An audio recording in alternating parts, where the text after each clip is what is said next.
Hello, everyone. Right. You are watching the first episode of Gen Z Among the Ruins, where we will be delving into a variety of topics concerning politics, philosophy, psychology, and similar things.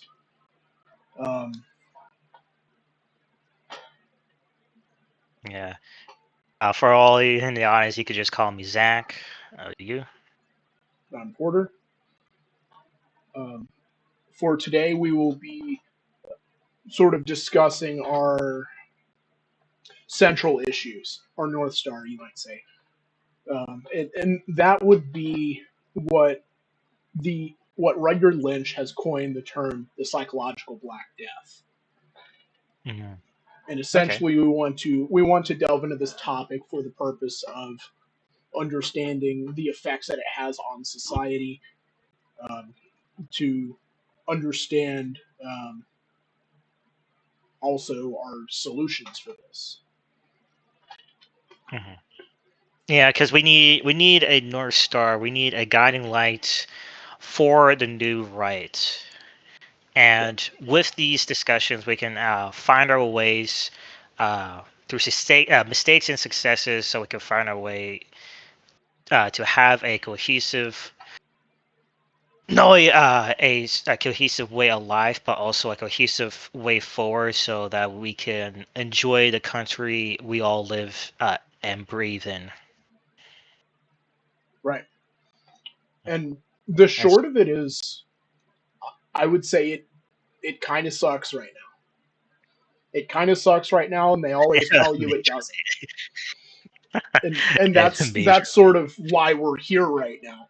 Um, is we all grew up being told this isn't happening, or when it is happening and they are forced to admit it, well, it's happening and it's a good thing actually.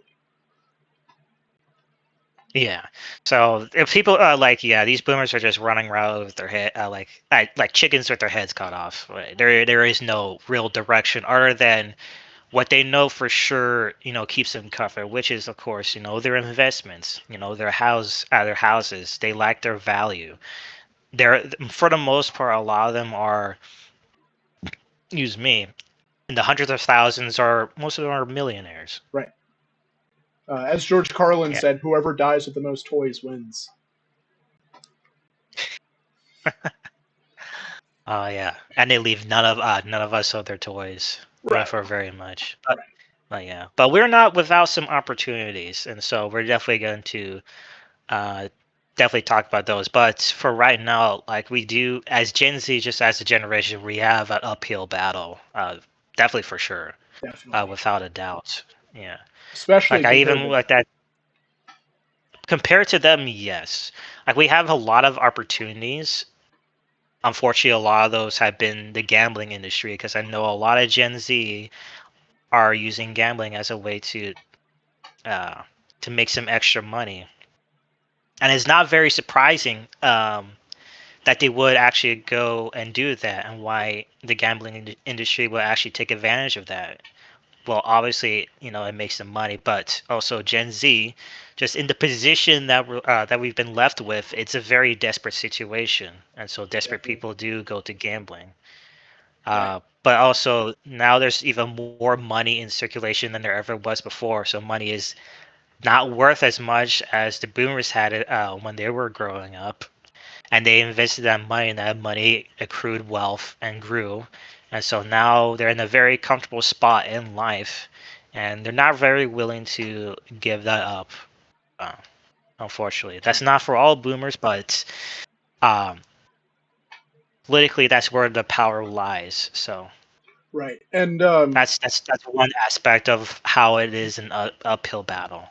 and that happening is certainly a kind of moral perversion, which I definitely want to delve into the exact causes of here really soon. Um, Okay.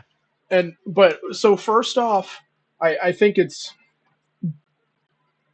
worth addressing the problem and then addressing the solution, which the most fundamental, broadest lens I could take on this is that Gen Z, um, in general, especially men, especially white people in the West, Mhm. have become disenfranchised from their society.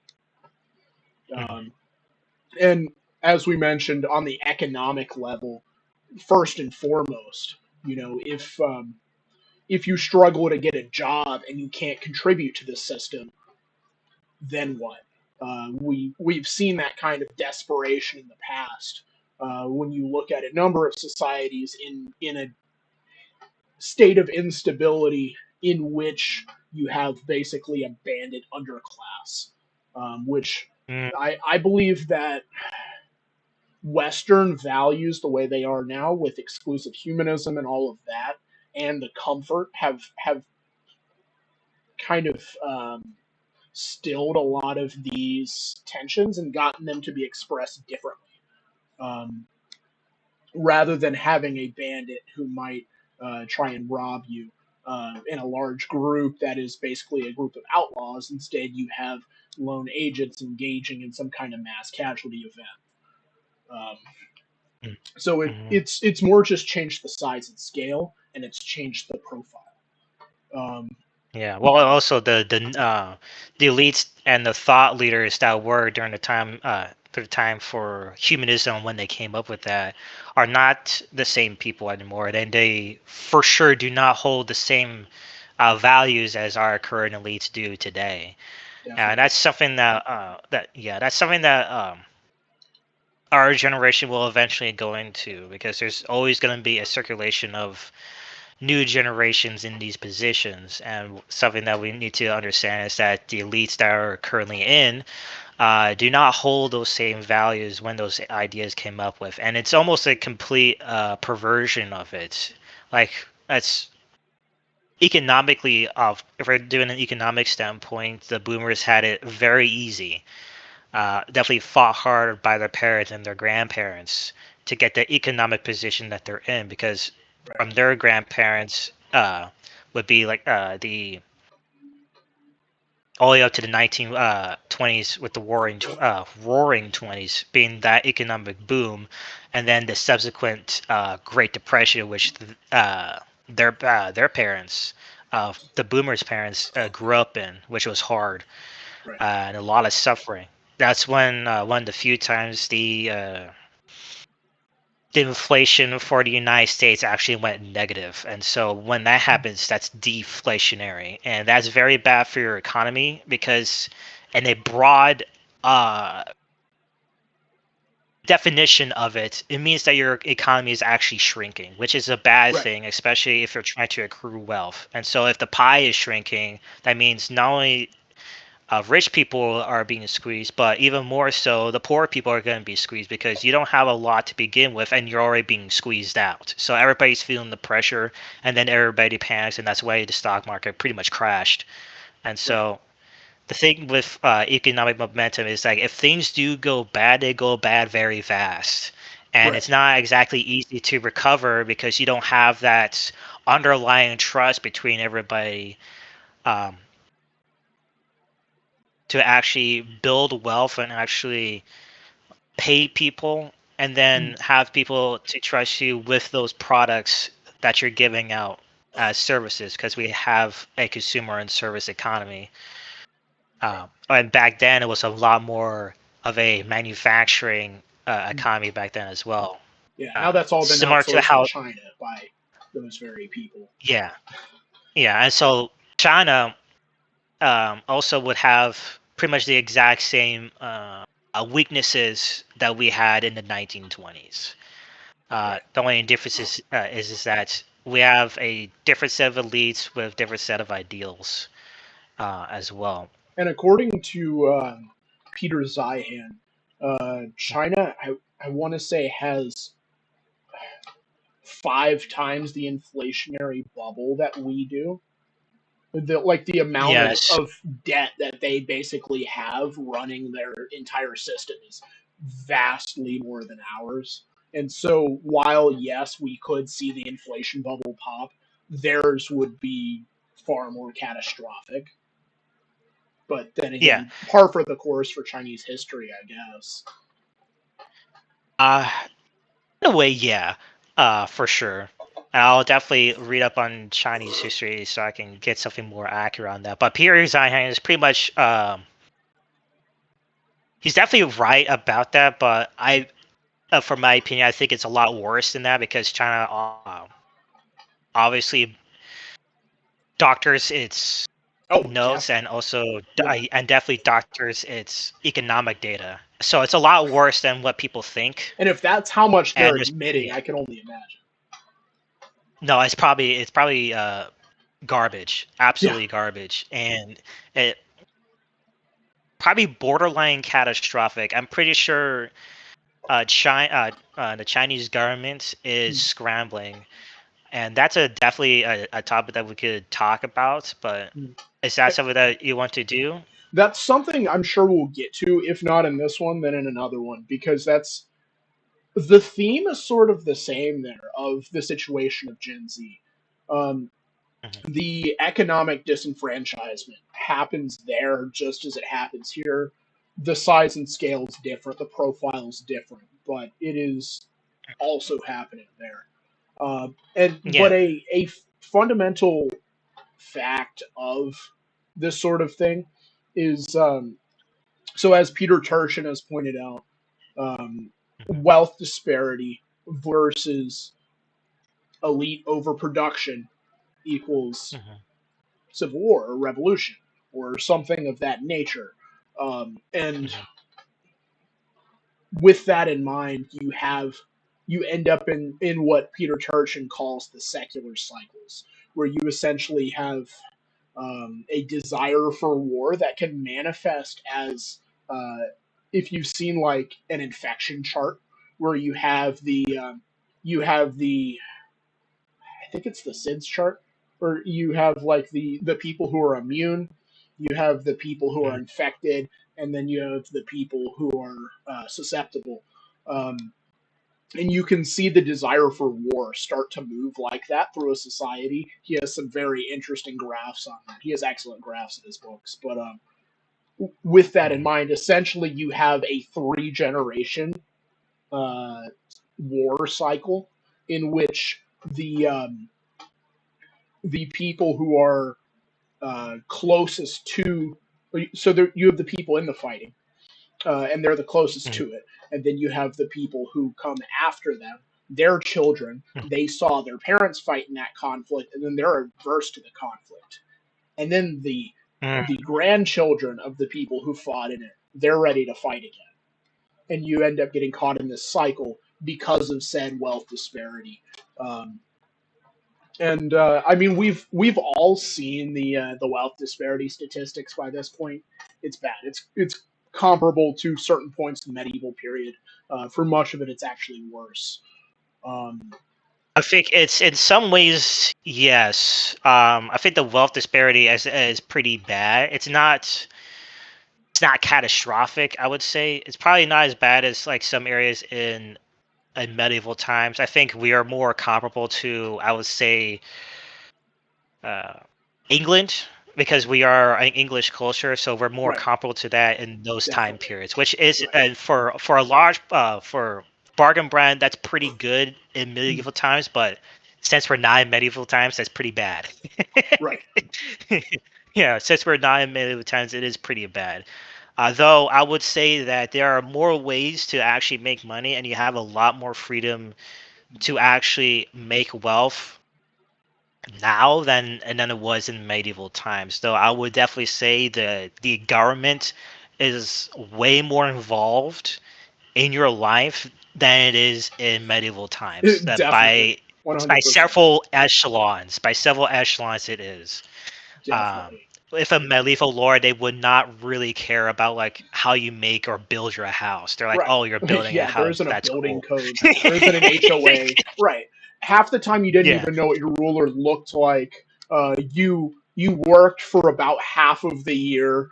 You worked for your family. The feudal system is you make food and then you give some of it, which we still do. It's called a tax. Um, Mhm. and there were some Yeah. rough times, but there were some other times where it wasn't as bad as they say. And Yeah. so yeah, with that, I'm interested in you breaking down this statistic that you had found on our economic Oh, okay. situation and what wages are Hmm. doing and things like that. If you could enlighten So us, and like, I'm probably putting it on the screen post editing, provided I remember to do okay, that's fair. Yeah, and people in the comments, you can like give me information that you've seen, but this is like some of the stuff that I've seen. But like the median household income, and this was just based off of like Visual Capitalist has done some great work on this as well. And from the graph that was shown here is that for a lot of the wealth or the lot of the highest earners in the that. country are of course are going to be on the coastal areas, and by no surprise to probably anybody that the highest earners are in Silicon Valley, San Jose. Right. That the median average, so this is just the highs and lows all divided up, but up to $175,000, the median average in San Jose. And San Francisco is not far behind with 41,000 for a median average. So I don't know exactly how many jobs they actually measured those median averages or all those actual wages. Um, if they just looked at just like the average earners for each job that's actually there, then that kind of makes sense because wages you can negotiate with. Um, absolutely. But that's just the median household income. So it could also be, what like two or three or four individuals in a household because the cost of living is so massive, it's so high in California, especially when I was there. The average, at least in San Diego, the average was about like 2,500 a month. Hmm. That's a lot, and that's a significant amount of your wealth being put to just to pay rent. Yeah. That's not to include, you know, car insurance or taxes or food that you have to pay for or utilities or electricity. All right, and that's already a lot on your payroll, and that's not even going to, you know, going to your savings or going to your investments and then all the other stuff that you want to pay for. So there is a lot on your plate already that's being taken out. And Right. so I wouldn't be surprised if for Gen Z, from all those expenses and being taxed the hell out of, to have to end up with around, I guess, 50% left of just free cash that they can use. And that can Fair vary enough. widely depending on their job. And I've known a lot of people who have a lot less than 50% who make smart financial decisions and still, a couple dollars here and there to spend. But so unfortunately, this is historically precedent. Hmm. This is sort of what David Hackett Fisher talks about in the Great Wave. This is what the Great Wave is Hmm. it is the cycle of wage stagnation versus cost of living. Particularly in the medieval period. I want to say it was in like the mid 1300s. You have a period in which the cost of fuel, being firewood, shot way up in the big cities, and this stuff Hmm. has been written down for us to be able to see. Um, Yeah, which is but that very good. right, the cost of grain as well, and so you have these gigantic famines that happen throughout the medieval period, like the crisis of the 14th century. Hmm. These happen because of the cost of living, because you have the Malthusian trap of population explosion, and then they can't manage to handle all of it. Wages stagnate, the cost of fuel goes up first, makes people a bit uncomfortable, causes some fatality, but then the cost of grain goes way up, and then people die en masse, and that's sort of what's Mm. described too. And No, yeah. sort of how the socioeconomic hierarchy works in a system like that. Is that Mhm, political instability creeps upward. The you know mhm, and this is just true of groups of animals in general, is the ones who are on the bottom of the totem pole are the first to feel the famine and things like that, and this is why you mm, have the struggle for the top in the first place. We even are mm, wired differently based off of that. Theodore Dalrymple has some great work on that mhm, in Life at the Bottom, in which he basically makes out the profile of someone who understands themselves to be on the bottom. The brain doesn't think ahead. The brain does everything it can to survive at any cost. It doesn't plan for the future. It feels a lot more cortisol and a bunch of other things like that, because that is the nature of yeah, existence. Is you're in more danger if you're near the bottom. If you're higher up towards the top, you are more stable. If a famine sweeps through, you'll be okay. yeah. Because you have more resources at hand to actually prepare for the future like that, Right. and there is a psychology mentality of being poor, uh, Mhm. because being poor is a psychological mentality, and it's very hard to actually Definitely. break out of that. Mm. And anybody who actually experiences being poor would definitely know that it's very hard to get out of. But Right. it does take a lot of discipline and a different mindset to actually get out of being poor, because you have to be even more ruthless with your finances, or in a larger sense the resources that you already have in life, to actually get yourself into a comfortable position. Let's say, like, because that's just what I talked about. That's just the outliers for the Mm. highest earners in the country and in the most expensive cities possible, because everybody wants to get that wants to get bread, basically. Sure. And but the average is way lower. The average across all of America, with all the median jobs, just on average, everybody earns is 85 85,000, or Mm. closer to 86 thousand dollars a year. These are just yearly salaries, basically. And so that's a lot of money compared to what our parents have earned. But Mm. again, inflation, you're being taxed everywhere. All the prices for not only like cars is an insane amount of money. That's disgusting how much Right. prices for cars have increased. Food has increased as well, which puts a pressure on. Fuel has gone up and down, but it's been increasing steadily for decades. And so now we're seeing like $3 gas as like, oh, that's cheap. When that used to be, I still remember that used to be expensive when I was growing up in 2007 to 2009 in Arizona, because Right. that used to be that used to be like expensive, but now it's cheap. And so I'll always say that economic pressures will always force the underlying political pressure that's already there.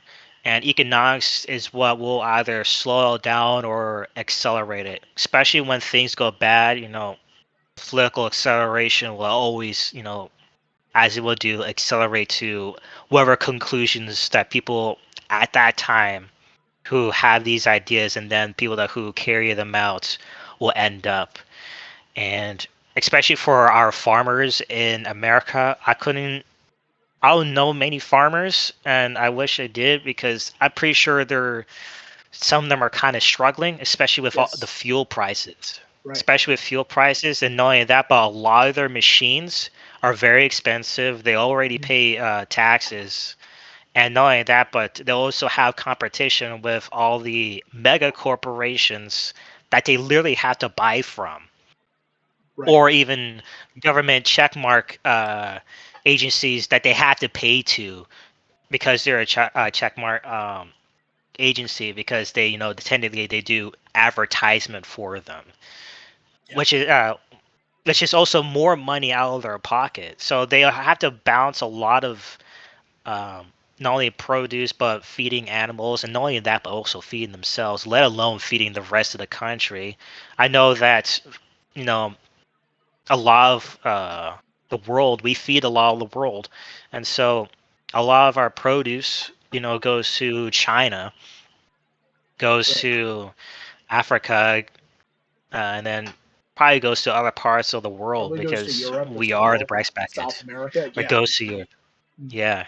Um, and so, with all of that in mind, um, it's become incredibly harder for our generation to be able to make a stable living.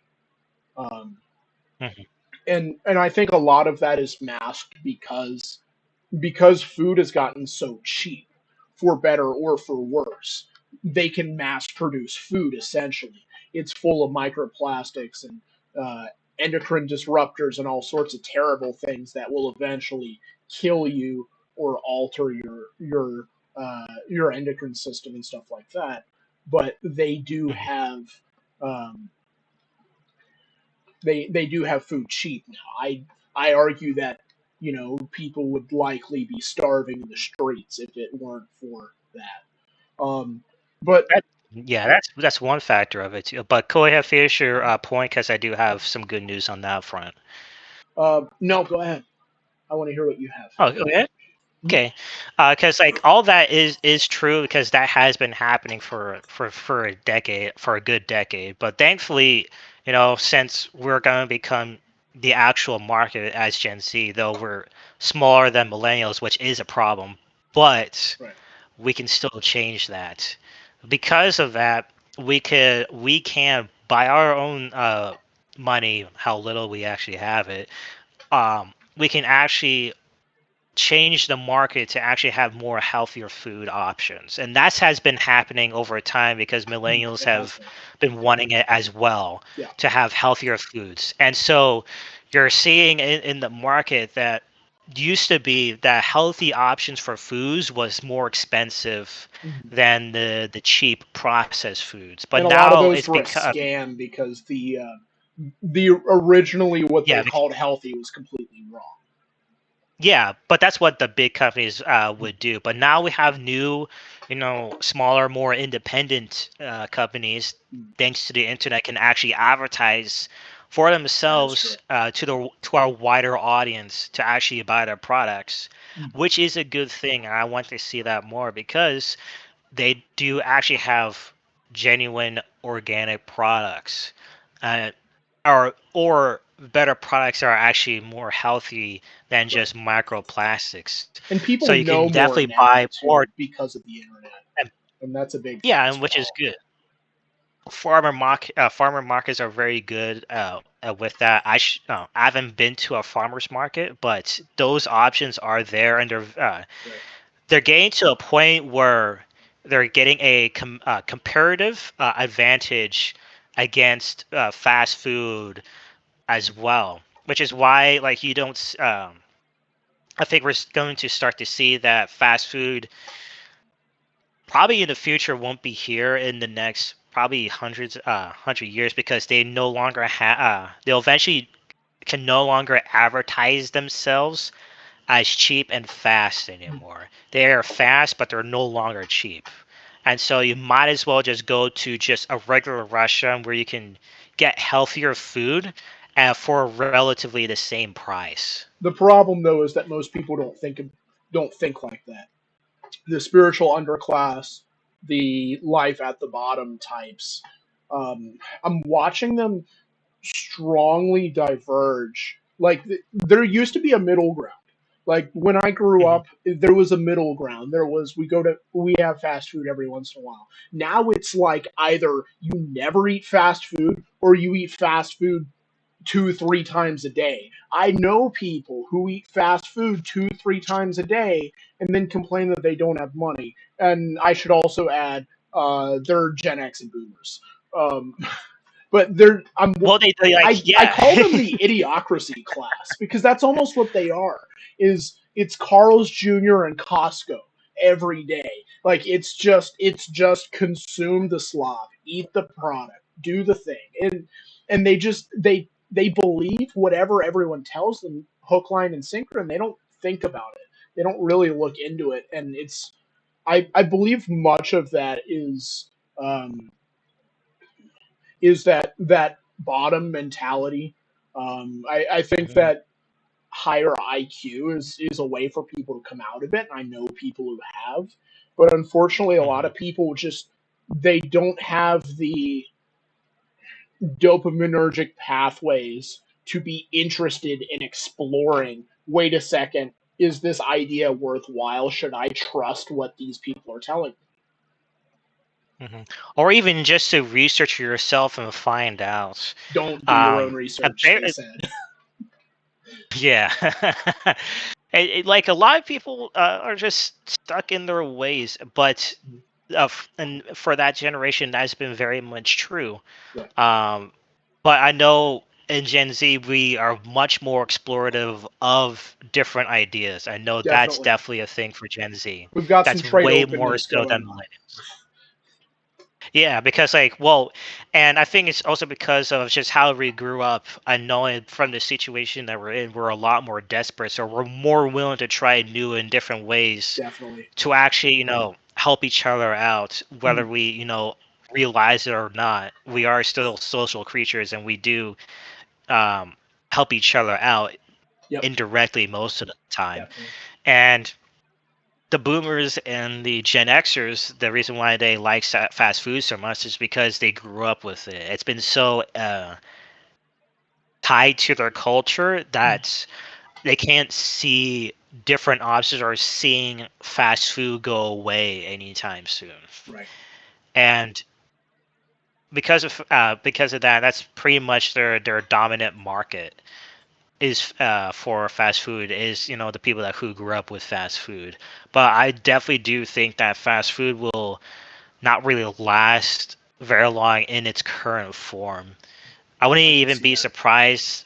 Yeah, I wouldn't even be surprised if McDonald's in the near future will actually start to change themselves into an actual restaurant. Be Yeah, interesting.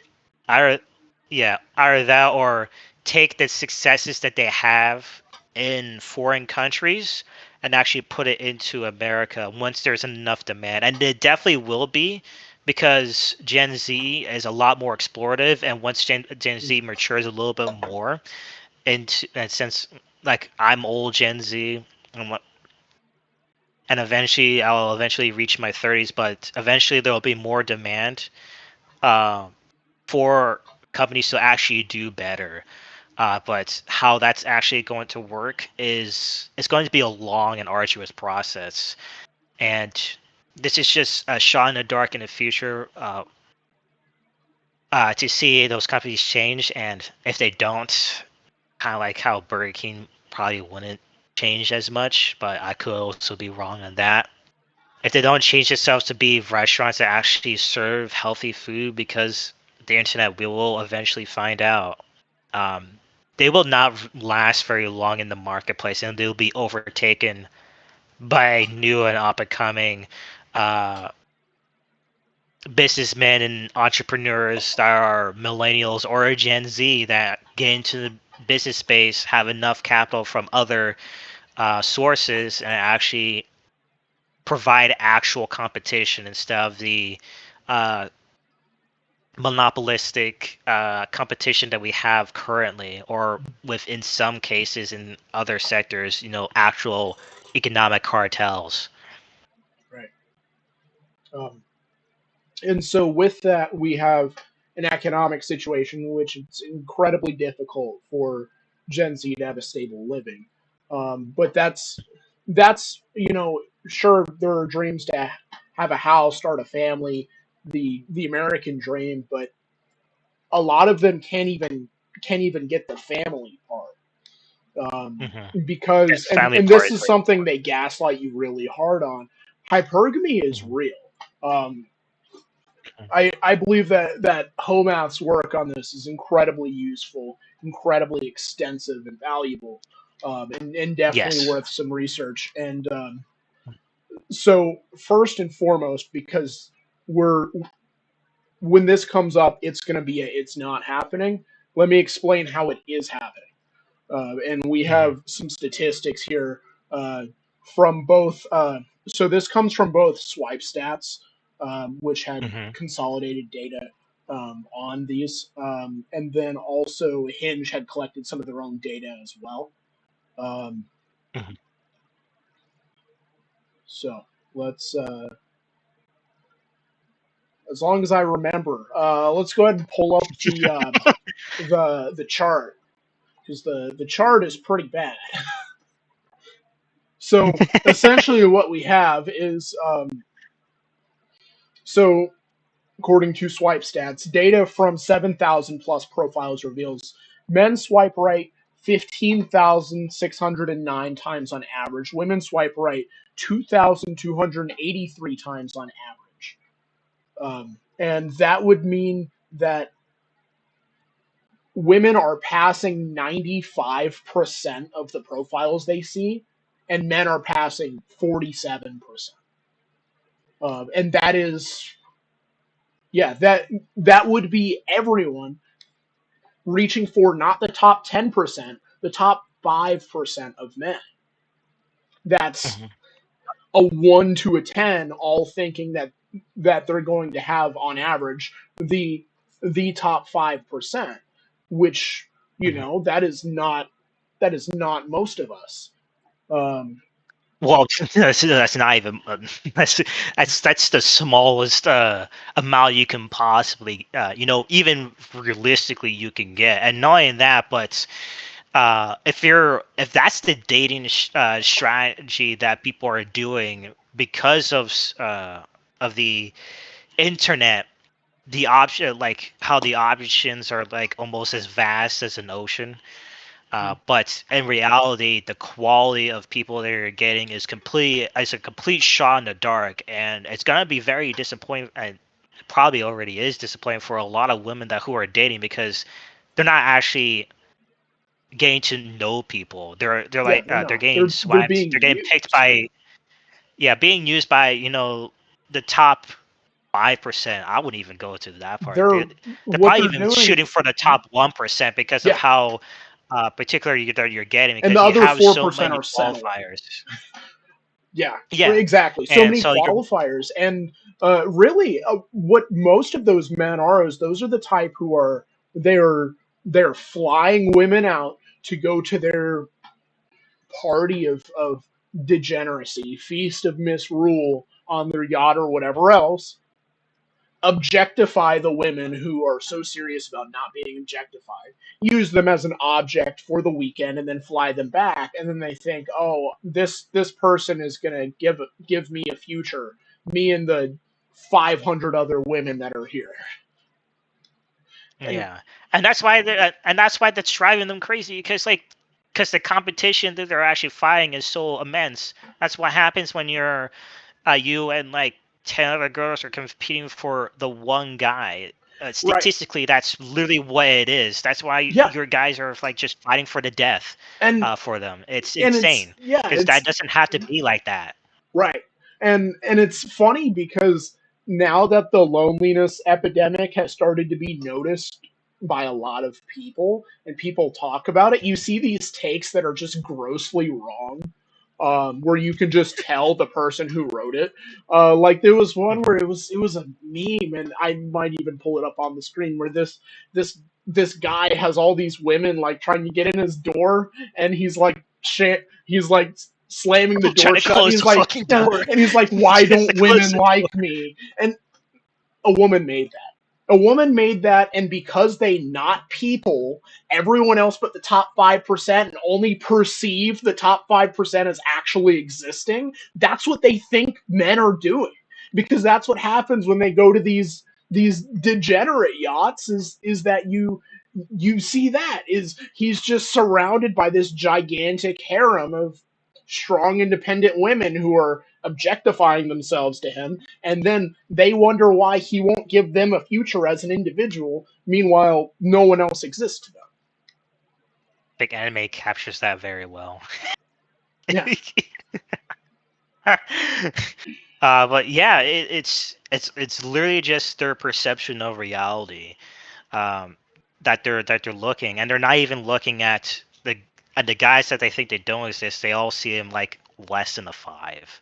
They wouldn't even give Right. a time of day until like they actually walk up to them, actually give them even a decent conversation, or even just saying hi, and they wouldn't even recognize them because they're not checking off all the boxes, or they're not making them excited or feeling dangerous, whatever that means, and Right. looking for adventure. But and then looking for adventure, and then eventually settling down. It's like their preferred arc of life is the adventure, and then it's the settling down. But it, if you're planning on that, you gotta realize that that's not always going to be possible. It's a You gotta myth. work in with this. It's Yeah, it's women very few larping people are as actually going men. to live And I know women, my wife included, who are like, I'm so that. happy I settled down. I'm so happy I didn't go try and find myself for years. Um, Mhm. because it's women taking on male traits for no good reason and then wondering why it doesn't work out for It's not. Yeah, it's not good. It's a fantasy. them. They haven't learned or processed moderation enough, just as a whole. There are definitely women who have, but just as a whole, and definitely from the statistics that we see, that lesson hasn't been learned through the entire population, Well, and yeah, I they think have to there's give like other people a chance to actually definitely lower their expectations and definitely lower their standards, because to be quite honest, like if you're only going for the top 5%, that top 5% of men are only going to go for literally the top 5% of women, right. and they're going to settle down with them, and then you're going to be left with nothing if you don't, actually find other people. And those other men, they are online and they are watching, and they're probably going to reject you because you already been used by that other guy, and so that's gonna be bad. And so, and then you're just gonna be left with a bunch of lonely people. Yeah. And what this amounts to, and I had a conversation with a woman about this topic, and it seemed she couldn't understand when I was explaining that people didn't feel any reason to try anymore, that men were checking out of the dating market. Um, she didn't quite understand that, and like she couldn't understand why someone would be in that situation, why someone would sit down to play poker and know that the house is rigged against them, um, and then decide they're not going to play anymore. And fundamentally, that has been explored before. This is the basis of Kohlberg's moral development theory. Essentially, asserts that as Piaget pointed out, there is a moral development that children go through. They don't pop out as being secular humanists. There's a process of developing morality as a child grows up, and Kohlberg explored this further. Um, to see Mhm, how different stages, particularly in adolescence and through to adulthood, are ascended. And mhm, so essentially, what you get with this is you have multiple different stages that they go through in life. Um, and then what he found from actually applying this to experimentation is that men and women don't achieve the same levels of moral development. You have mhm. um, so they start with punishment and compliance oriented morality, which is basically, Basics. oh, Yeah. I don't want to get slapped on the wrist for this. I'm not going to do this anymore. Um, Yeah, the basic teaches of how we inculcate children to understand morality on a very basic level before you teach them something more complex. right. Yeah. and that's sort of where it starts, and then eventually they figure out what the good boy or good girl is, and Hmm. once they have that model of what that is, then they try and replicate that, as long as that is what they're doing, which may or may not be their survival strategy, but they at least understand that such a thing exists. What Hmm. Kohlberg found is women come out of high school and enter adulthood stuck at that level, stuck at good boy, good girl morality. Whereas boys tended to come out of high school and enter adulthood with public order morality. In one instance, you have just be kind as a moral system, and then the next stage is, well, sometimes I have to be unkind for the sake of public order. Um, and it was also found that men were much more likely to ascend past the fourth level, which is public order morality, onto the higher levels. Particularly, the one most relevant here, I would say, and probably constitutes most, if not all, of the young men of our generation who feel disaffected, is social contract morality. Is conceiving Yeah. of the social contract, conceiving of, I do these things for society. Society should give these things back to me for the most part. And as long as that happens, all is well. Well, if you look at it from that standpoint, you're supposed to give everything. You're supposed to give everything, including your pride, including your dignity, including your finances, your stable living, everything else to this society Hmm. for nothing. You pay your taxes so they can go to a transgender opera in where was it, Ecuador, one of the South American countries. You It's something there. you Yeah, pay an emotional commitment to a woman just for her to not even notice you, even though in a healthy society she would have. You pay all or these even give you a things, chance. right? You pay all these That's even things worse. They shouldn't just even for give you a nothing to happen. chance. Yeah, they Hmm. betray all of your efforts again and again, and that is the social contract not being fulfilled. And anyone who can understand the social contract, who is on that level, is bothered by that one way or another, regardless of the many different ways that we deal with this. People who are at that stage in this position in this generation feel that, in at least in some sense, and that's Yeah, fundamentally the problem. That's why women can't understand to start off with. I would argue yeah. with Because, well, time yeah, you can get them to slowly grasp the idea. And I have experimented with this, and I've found it somewhat successful in my own life. very So it's nice. definitely Because possible. it's hard for people to understand if they're already in it, Hmm. that this social contract or the social underpinnings and morality that's been developed for decades that is for the benefit of women, and it's almost overwhelmingly obvious, I definitely for Gen Z, man, to know that the benefits are very much so geared towards women and to Right. women's comforts and benefits, with zero regard for males, or even more so to the negative detriment of men.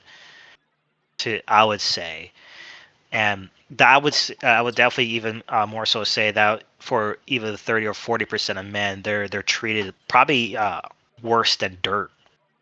Definitely. Yeah. And that is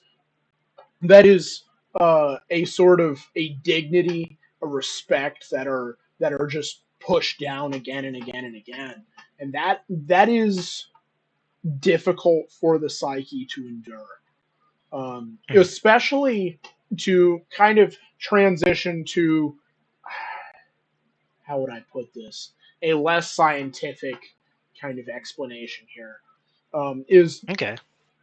sort of, so we have. multiple different groups of people in this world, different Hmm. ethnicities and cultures and the like. The West is made up of people who are from, who are descended from pastoralist societies. Um, Hmm. there is, of course, the Bantu derived minority, which is also a pastoralist society, and that's why you see some overlap in behaviors and things like that. But the West comes from is fundamentally Germanic, and before that, Hmm. they are fundamentally Indo-European, or at least widely well corded, where we don't, a little bit blurry, but steppe pastoralist people, nomadic Yeah. pastoralist people, which just about always become warrior societies. And there's a reason for that.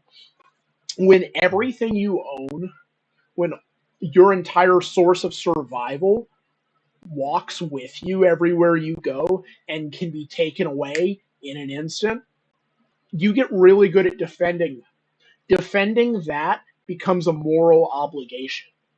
Failing to defend that means failing your society, means you're not a worthy mate, means you're not worthy to do anything meaningful in society. It is, to someone like that, to a pastoralist derived person, having that much stolen from you, you might even say Hmm. you'd be better off being dead, because that's Well, grave and serious. That's, they took your food, now you're going to starve because you let someone overwhelm you with force and take from you and take from your family. Now your family's going to starve because you weren't strong enough or vigilant enough.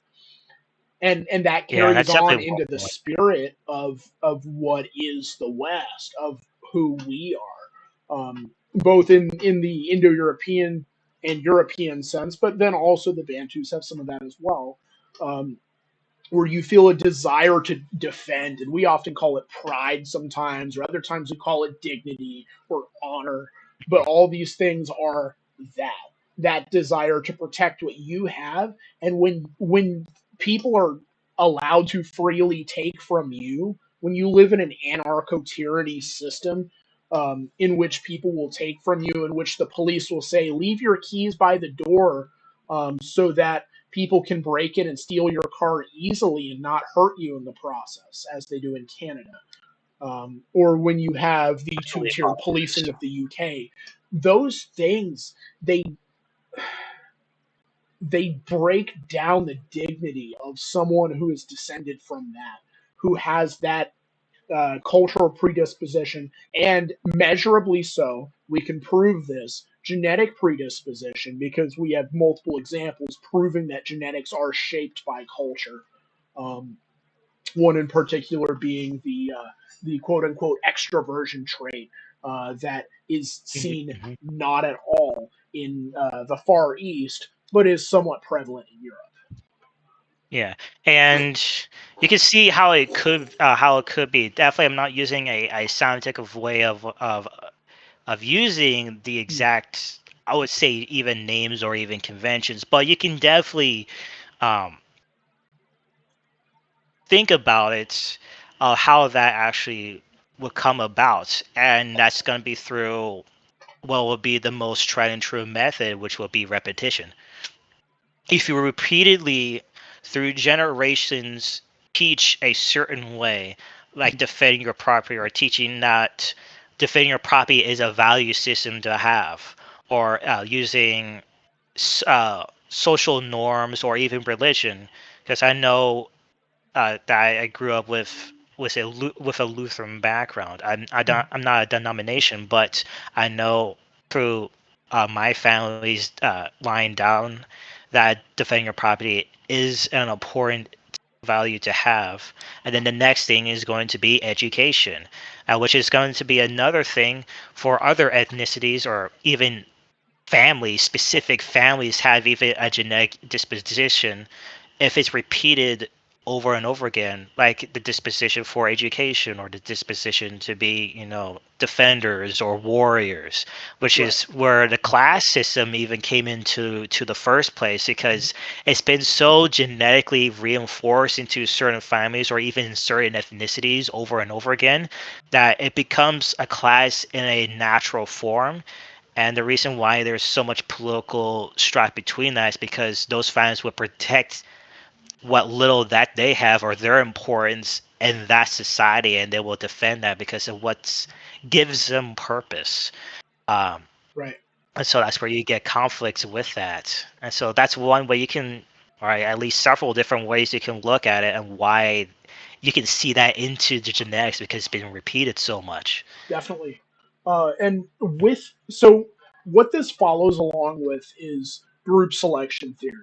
And group selection Hmm. theory was despised in the field of psychology for a little while, but then it made a comeback in the past few years with people like Jonathan Haidt. And then, of course, there was the genetic revolution, which gave us so much information on genetics in the past few years with David Reich's laboratory and all those sorts of Hmm. things. Um, and so, with that, you group selection theory really makes a good case for a kind of caste system. I'm not necessarily saying like India. I would say they're more an exception rather than a norm, because a small Very minority huge. had to rule over a massive majority, and so they made a very rigid system.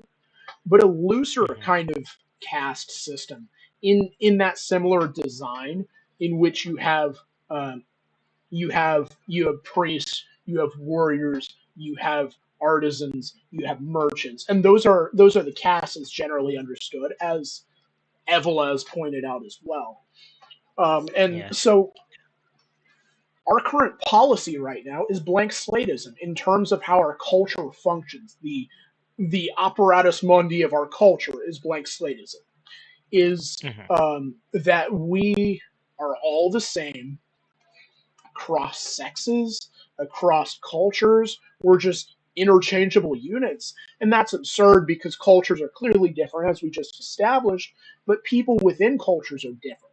Group selection theory posits that specialization would be beneficial. There are multiple different survival strategies. There is, well, I'm going to look after my people and give them the right words they need to hear to encourage them to be better. Okay, those are the priests. And then you have well, I'm going to get really good at fighting, and that's going to be the thing I do, and I'm going to look after my people. And you have the warrior, um, and that's how you end up creating that, and that's how you have psychopaths. Even is I'm going to have no allegiance, show up to a place, take whatever I can, and run before they get rid of me. And that is the psychopathic survival strategy, and that's how group selection theory fundamentally operates. Um, Hmm. and Yeah. so, And you can see that play out as well within your life if you really want to test this out. You can see that happen. definitely, So you can even it, I would say Twitter is the best one of the best examples of actually seeing that happen. If you want to look at it from a far away viewpoint, it doesn't have all the human traits of it because it's on the internet, but sure, you see the gears turning on how people really think on Twitter and why it's such a mess that it is. You can also view it in your own backyard or just watch people how people walk, how they talk, or how people gather themselves into celebrations. You can see the psychology play out if you pay attention enough. Like, definitely, yeah. Hmm. Like, there's another way you can see it that in other cultures in Europe, when people from Europe for today go to visit America, specifically, I would say the heartland or anywhere away from the big blue cities like Los Angeles or New York or right, San Francisco. If they go to other places in America, they see that Americans are generally and more consistently that they are very welcoming. I mean, mhm, of course, we're loud, but we're also kind to others, even strangers, which is right, something that Europeans would say that they're not very used to. And that's definitely a culture thing. And I will also go even a step further if that continues more. It'll almost be a genetic trait that Americans in general would share. I wouldn't say like all Americans, but I think in a general sense, if that actually continues, it would become an actual genetic trait. Yeah, and I think also we see these genetic traits that distinguish between the castes, which to give some credit to physiognomy, you can see it there. You can see the square jawed individuals, and end up having the warlike tendencies. There's definitely Yeah, some truth to it. Gingers there's making definitely truth. really good priests, or think of the pastor. Think of what the pastor looks like. They all look the same. They're always that one guy who has where he's mostly balding and he has the really round head. We've all seen him. There's definitely some truth to physiognomy in terms of group selection and the caste system. Um, Yeah. and so what's I'll also point happened? out Yeah, on that as well. mm, Can I add to that? yeah, please. So, in I like to add to that because in the priests or pastors that I've seen that I really liked, they always have like there's a certain like skull structure that they also have, where it's very nice and neat, and Yes. it's a lot stronger in the front for some reason. Hmm. I've seen that when the black pastors I really liked, and then also another white pastor that I really liked. They always have like um they have a very strong and distinct features on their forehead and definitely around their cheeks as well.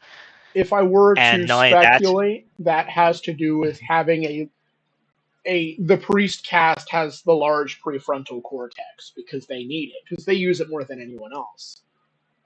yeah, And it yeah, would follow that it would be larger and better protected as well. I would say so. Yeah, especially priests that I've liked and enjoyed how they Mhm. speak. Yeah, hmm Large prefrontal cortex, very smart, and I would say they probably are the biggest bookworms you will ever find. right. I would say the priest and the Mhm, scholar often go hand in hand. There's a lot of overlap. They're in the Hindu system and in how Evola describes it. They're one and the same essentially. And yeah, so essentially what we end up seeing is as time has gone on to create modernity, we have what Evola calls the regression of the castes. Um, and this isn't a perfect uh, description of this. This is more my filter on it, mind you. So it's going to be not spot on and a little bit biased. But so essentially, you have as the actual rulers decline, like the heroes, the great man sort of figure isn't in power anymore. The priest can start to take over, and the priest can sort of make things a bit more effeminate. They can. That's kind of the drawback to them is they're not good fighters. They're they're the bookworm types. They're the nerds in high school. And so as a result, they can start to shift things in a way that doesn't work too well. And then you have the warrior caste, which in the distinction that Avila makes specifically, the difference between the ruler and the warrior is that those warriors are a bit more mhm, brutish, if you will. They're not like they're more like Agamemnon than Odysseus or Achilles. Like um, they're brute force, local strongman, tribe elder types. Um, and that would be mhm, most of the medieval era. It was ruled by the warrior caste. That's what feudalism ultimately is. And in fact, they understood it that way as well. That there were three classes in medieval society. There are the men who fight, the nobility, the men who pray, that was the clergy and the mhm, monks and all of that, and then the men who work, and that was the peasantry. And then you start to see that decline somewhere around after the Renaissance, in the age of exploration and all of that. You have a regression to the merchant caste, and I should make the distinction here, importantly, that the Hindus understood the Brahmins, the priests, the Kshastras, the warriors, were the high caste. They were the Hmm. Indo-European people, the Aryans, as they called them. Yeah. And then Okay. below that is the low caste. That is the merchant and the peasant.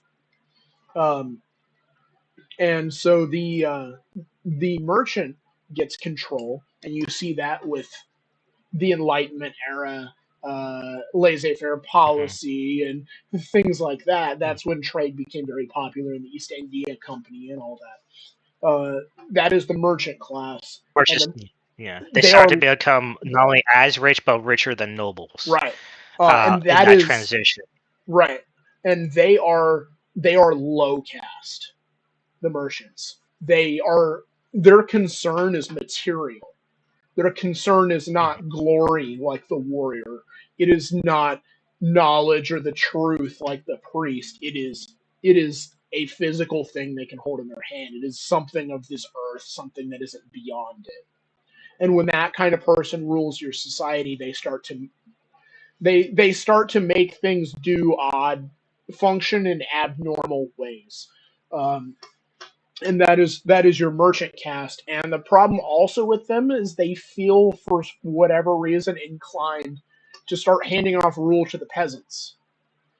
And rule by the Mhm. peasant caste, that is what Sam Francis in Leviathan and His Enemies would call the managerial regime, managerial elite. The bourgeois would be the merchant caste. They were supplanted by the managerial class, who took over. And as Nietzsche said, the domestic animal knows only the needs of the domestic animal. You have the people. Mhm. Um, the quote from Hitchhiker's Guide to the Galaxy: "They don't think; they just run things." Like that is the managerial elite. They're Mhm. Those midwits, are the or bureaucrats in a nutshell. right. That is the bureaucracy taking over.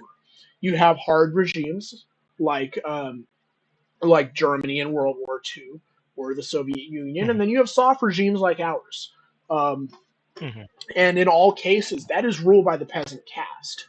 That is, we can put in enough laws to regulate our way into a utopia, and it never really ends up that way. Um, Well, I'll even put it in another way that it's actually impossible. That's literally impossible to like actually get to utopia. And and I'll we just and say we know that.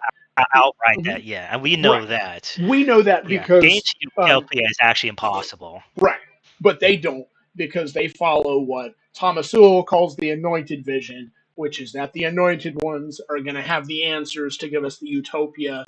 If the backwards people like Gandalf and the Fellowship of the Ring would just step aside or go away somewhere, then Sauron could complete his objective, and then we'd live in that utopia. Um, Mhm. and so, because the Yeah. domestic animal only knows the needs of the domestic animal, the managerial class benefits from the blank slate. They're also, so they enforce that as policy, and our dignity as higher caste individuals with higher caste tendencies, is tread upon. Is the warrior doesn't get to be a warrior, the scholar doesn't get to be a scholar. Um, you know the smart kid in high school is learning things that he definitely knows by now. He's having to do assignments for things he understood a long time ago. He's not learning things that are actually pushing himself. Um, and then, as Evola says, they will attempt to they will do everything they can to remove the warrior from the soldier. And we Mhm. know this in the Navy, is that was the experience. Is they did everything they could to break down warrior tendencies. I have a Mhm. friend who, Well, in the yeah, army, was severely reprimanded for dry firing, um, because which is bullshit. it's like, somehow our foundation for our military should be the Iliad, but here we are hammering down the thumb that sticks out the most, taking the people who I have won't the even most be. greatness, forcing the will of equality upon them because we envy their greatness, and hammering them down to the lowest level. And Yeah, I and wouldn't even that's be able to that's what the say that regime the army does. or the navy. Yeah, I wouldn't even say the army or the navy are even based on the biblical values anymore at all. Right, They're completely sanitized by the ideals of secularism. right, And I think that has been in the military, probably the seeds of it since the beginning of this nation, and those seeds have now sprouted into what we see today. right. Because all the others are who I would say aren't a Christian, especially the force that is most against them is definitely the atheists. Right. Definitely correct me if I'm wrong on this, but because of that push to force secularization on almost every aspect of life, to the point where it's almost become completely okay to just make fun of Christians or to even denigrate their ideals as It well. has. And Uh, as a it pagan, absolutely as has. someone with no Mhm, dog in this fight, I definitely see it. I watch it happen all the time. And mhm. like everything else, it's either not happening or it's happening and it's a good thing actually. Yes, that's how they will justify it. That's Right. exactly how they will justify it. And they will talk about the warrior ethos and what it means to be the warrior. But it's not rewarded. That's the problem. It's That's not. It's definitely the punished. experience that I had in the military. Yeah, it's completely bogged down or Right. even outright destroyed by the own bureaucracy Right. that has taken way more power and taken power away from the warrior that wants to make those decisions, that wants to be the warrior, but they Mhm. can't because there's too much red tape. There's too much papers to sign to do and actually become a warrior, to actually practice your craft, to fight wars. Right. And also, this it all fundamentally comes down to this regression of caste, this managerial elite. Mhm, They push this because that benefits them because demoralizing the high caste maintains their power and gives them power because at the end of the day everything is power dynamics, and this is no exception. Is If you demoralize that population you maintain your control isn't questioned, and I think that's exactly why they do this. The regime, the managerial regime, actually benefits from the destruction of their host nation. Tradition, and this is coming from Sam Francis. He gave a little speech that I watched a clip of. It was very fascinating. Um, he basically explained that a traditional elite is usually conservative because they're loyal first and foremost to their own people because that's who they relate to is their own people. They're the rulers of their tribe. They relate to their tribe. The modern elite, the managerial elite, they're more loyal to each other across different nation mhm, states than they are to their own people. Um, mhm. and because Yeah. they are low caste, because they just run things, they create a world in which they benefit from decline and from the destruction of their nation and from enshittification and from everything else.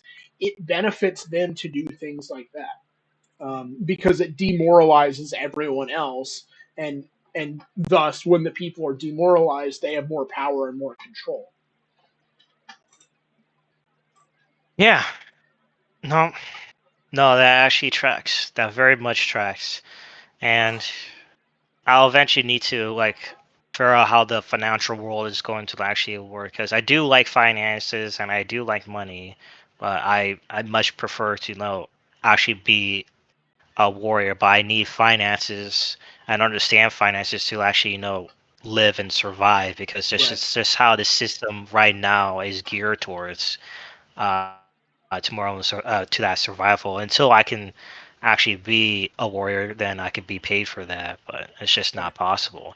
And it's also a part of globalization, Hmm. especially because like you talked about, merchants care about money, and there are other people across other nations that who think the same way, and they're going to be buddy buddy with each Right. other across nations.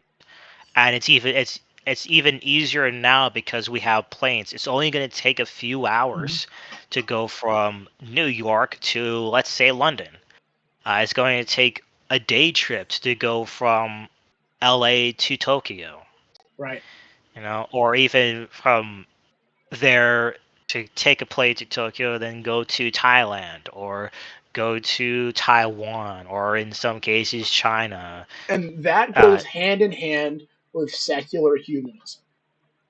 You detach yourself from tribal morality, from in-group focused morality, into everyone's equally special. And if mhm, everyone's special, no one is. And so then, mhm, because forming tribes is a natural thing humans do, it's not some some like plot formed by the bourgeoisie. mhm, Instead, what they do is they form new tribes, and those new tribes are formed based along the lines of socioeconomic status and cultural mhm, signaling, and whoever can be mhm. the best champagne socialist, and all else. Yeah, which is definitely, you saw when Twitter was big, and then you see it on X, even worse so, where the mask completely slips off, that they can't hide from their bullshit anymore, because there's nobody that's willing to hide it for them like Twitter used to do, or just Right, outright ban people or silence them, basically. right. Uh, and because once Elon Musk bought Twitter and named it X, we now can be more honest with each other, and we can actually For the see the most part, mask slip off of these, for the most part, from these champagne, socialists. Just people who are literally rich, but who are playing this game, saying that I am on your side, I relate to you. Me being, a multi-millionaire that has not suffered the same plights as they say they are, or an outright lie about their lived-in experience. right. They, there are definitely paths that they could have taken of being a rich person and being relatable, but they chose none of those paths. Absolutely Definitely, zero. it's an Hmm. incredibly like you would almost say narcissistic elite. And I mean Hmm. that in the definition of seeking undeserved social status. Because all of the other elites before, all of them that built things, they built things. They Hmm. they contributed to society in some way. They fought wars. They looked after their people. Whatever else. Even Hmm. even the old bourgeois order, the Hmm. the oil tycoons, the railroads. Say what you will, but at least they developed American infrastructure. Hmm. And while the guys after them talk so much trash about them, they have done nothing of value. In fact, they've mostly made things worse. Um, Hmm. take that from I forget who it was, the person who said, I noticed my HR department was making problems that didn't exist. Therefore, they were the problem, so I got rid of them. Like, and that's what it There's is. a view on it, but I haven't watched it. I know what you're talking about, though. Um, Yeah. is they're making they're a solution looking for a problem because they often can't find the problem. They have to make the problem. Yeah. Uh, And I'll make that a topic on how rich people can become, or give a pathway, at least one of them, for Gen Z, when they do become rich, to actually be relatable yeah. to their other either less fortunate or well off other Gen And Zers, or even postmodernism is just, a or big even big part of it. afterwards. Yeah, and it's just they're just everything that represents status for them is so ugly. You know, when you look at the past, when you dig up a Scythian burial mound, you just find Mhm. this noble just decked out in gold, just covered in beautiful things. And that's what nobility used to mean. That's what the ruling elite used to do. And our elite, they dress ugly. They LARP as poor people and somehow they're rich for it. You dress like garbage, but because the brand is on it, it doesn't matter. You know, you buy an app that costs thousands of dollars that's literally just a screen of a gem. And I forget what that thing is called, but it happened a little while ago, like 10 years ago So maybe. Um, so there's a it's lot of so those are a few reasons why they do that as well. Um, I sorry for postmodernism cutting you off. is reason Yeah, one. Is yeah. because they said beauty is in the eye of the beholder. Therefore, you know, they can make ugly things. Also, there's extensive documentation of the CIA giving money to postmodernists to counter Soviet artwork. Um, Mhm. we created a culture built around postmodernism, making everything ugly, and then also the noble savage as well plays a role here. Is pretending to be poor became cool, um, Mhm. and there's some communist influence of wanting to look like the proletariat, because communists always pretend they're the workers until they actually talk to the workers and then they hate them. Um, Mhm. but there's a desire to want to implement what people are doing on the bottom on the top, which is completely perverse. How society is designed to function is top down. Its culture starts from here, high culture, and then it descends downward. When you look at Bullfinch's mythology, you see that people in the 1800s were talking regularly about Homer, or they were talking about various Greek and German and Enlightenment English philosophers. Normal, like working class Americans were just talking about the Iliad. That's how it used to Mhm. be when culture flowed top down. Now culture flows bottom up, which is entirely upside down and perverse. And so Yeah. now rich people pretend I, to be I poor while despising the poor, and they've done I would nothing to earn just their richness. yeah. I would disagree on that the culture is going from bottom up in that sense. I still think it's still top down, and it's the reason why like it's still the same. It's still the same reasons why you're saying it, but it's Yeah, still top down. It's just how perverse Hollywood is because they control the culture for decades, right. probably almost for a century. Is that was the way to look cool or to not be hated, and because that message has been put in for so long, that's what rich people have done, and they would agree to themselves because they want to feel related or not, but they also just don't want to, be hated so much that actually affects their business. So they Right. dress like that. They also don't want to be noticed and like, get some crazy person. And it's definitely more so now than ever Yeah, to not get, stabbed or shot because, sure. they look cool. And that is, I absolutely think is a top down uh, effect from not only communists in our education system, where our rich people actually do make their things and come from, like Silicon Valley in California. That's where they get their ideas, and that has been inundated with communists since the 50s that we haven't fixed much at all, Right. and that's where they get those ideas and they become rich businessmen and wealthy people, and they carry those same ideas that they got from their schools, and it takes a long time for them to actually Mm. break out of that social psychological conditioning, because now it's inundated in the society. It's hard to break away because there is still a sense for human beings to be a part of the wider culture or be a part of society, and it the reason and if the reason why you will be ostracized is because you're rich and you dress well, then you would do the opposite so you can hide your wealth but still be a part of the culture because you dress like everybody else,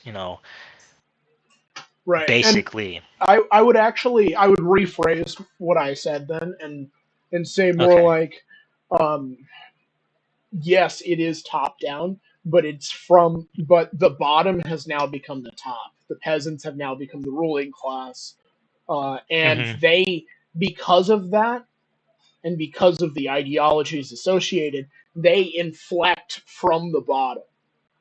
They try and Mhm. replicate the Interesting. bottom, and then that flows top down. And I think that Mhm. just creates a kind of cycle of absurdity, where everything just kind of gets worse, and we get on this sort of idiocracy timeline where it's like there's like this competitive stupidity, uh, Mhm. where Yeah. essentially it used to be that a rebellious abnormal thing to do would have been wearing Mhm. blue jeans to go to the supermarket. That used to be the rebellious thing to do. Mhm. And thus it gets Now is progressively that now? worse. Now everything gets more ugly, more low effort. Now, Now we're what are now we're are the wearing rich gym going to start shorts. wearing pajamas to their economically segregated stores that are pretending to be like Walmart? Do we Probably are we not going to their get our own economics. rich people of Walmart? Rich people of rich Walmart? I mean, I wouldn't be surprised if that happened, but I would know that, even from going through malls, that um, people still dress like kind of okay, but I still see people being in their pajamas to go to stores, which isn't entirely wrong. But you see that a lot more in California. That culture, People with more you junk see that values, I would say, more metropolitan culture. yeah, or cosmopolitan as That's what well. I I mean. think Yeah, that's the cosmopolitan, word. yeah, Yeah. cosmopolitan ideals, Yes. and yeah, and it's like the worst part of cosmopolitan ideals. I think that would be another. That would be like something that we could talk about like a completely different time. That cosmopolitan ideals back then are not the same today, even Right. though there are definitely similarities. But I'm pretty sure that the cosmopolitan ideas that we have in America is way worse because there's no soul to it. When you don't care about your appearance, it's like it's like a nihilism of apparel. It's like, you know, art imitates life. My appearance doesn't matter because life is meaningless. My appearance doesn't matter because we're all just on this one speck in the universe. We're all about to die anyway. Yeah, it's the That's not that's almost caring that's almost the mentality. implicit kind of association. Um, Mhm. and So I actually was thinking maybe this would be a good point to take a break. Um, Mhm. and so I'm going to pause this here for just a second, and when we come back, there probably is not an ad. I'm going to say um, we're just doing this as a break, and so from there we will come back and we will start talking about our solutions. Oh yeah, yeah, absolutely. All right. Sounds good.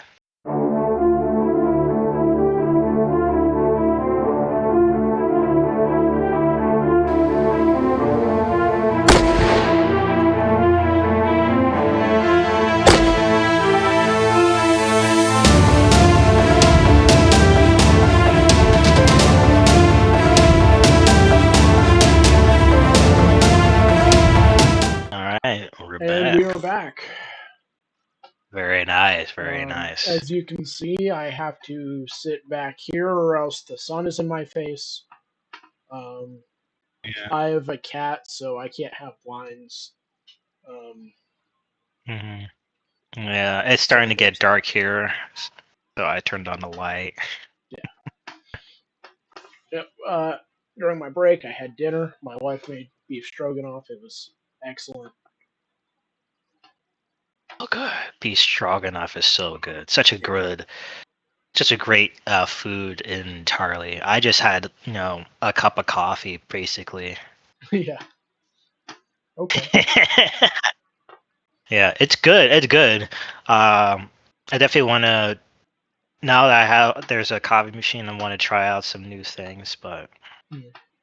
probably not go too hard into paint. But I think coffee is gonna be my mental stimulant because I had like a massive brain wave when I Yeah. took my first sip. Yeah. Yeah. It's good.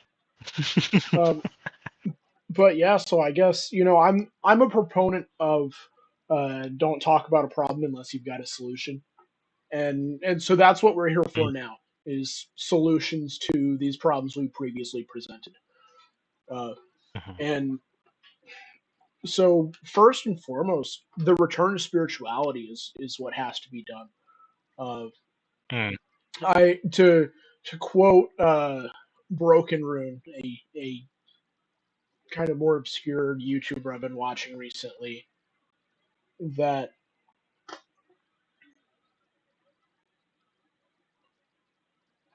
suffering mm, is just the weather when you have one foot in the material world and the other in spirituality. mm. When Okay. when there's a transcendent, when there is a beyond this, then the things that happen in the material world start to matter a little bit less. And Mm, furthermore, they start to have meaning. The thing that I would fundamentally go to is not where a lot of people might say, "Why is this happening to me?" I would like to say we were chosen for this mhm. because the struggles that we face currently they're difficult in new ways. They Yeah. had challenges in the past. They had suffering in the past, but it was far simpler. The Yeah. suffering Cause of the yeah. past was more like, you know, I'm at war with this person, or I'm at war with these people, and they might show up to my village in the night or whatever else. It's not like that Yeah. now. And We don't get to draw our sword at our enemies right away anymore,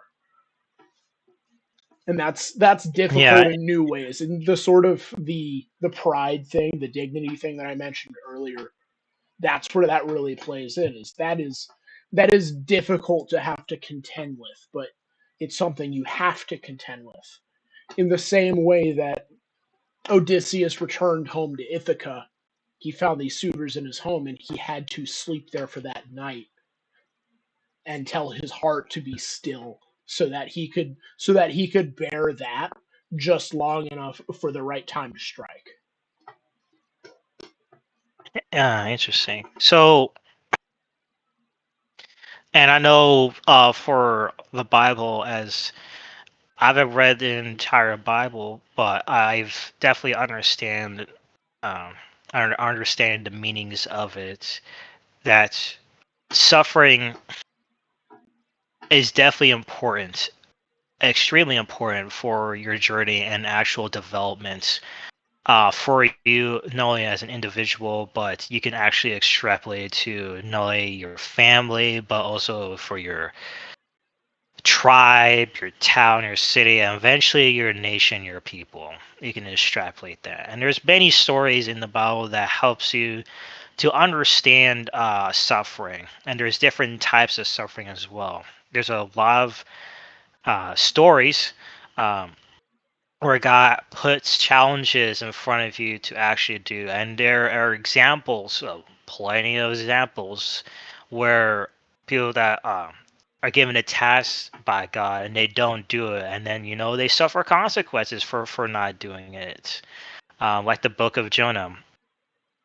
That's what I'm referencing, because he was trying to avoid what God want him to do, which is to go and tell these people that they're doing something wrong, and if they don't stop, God was going to destroy them. And he wanted Jonah to, send that message, but he said no and tried to escape on a boat.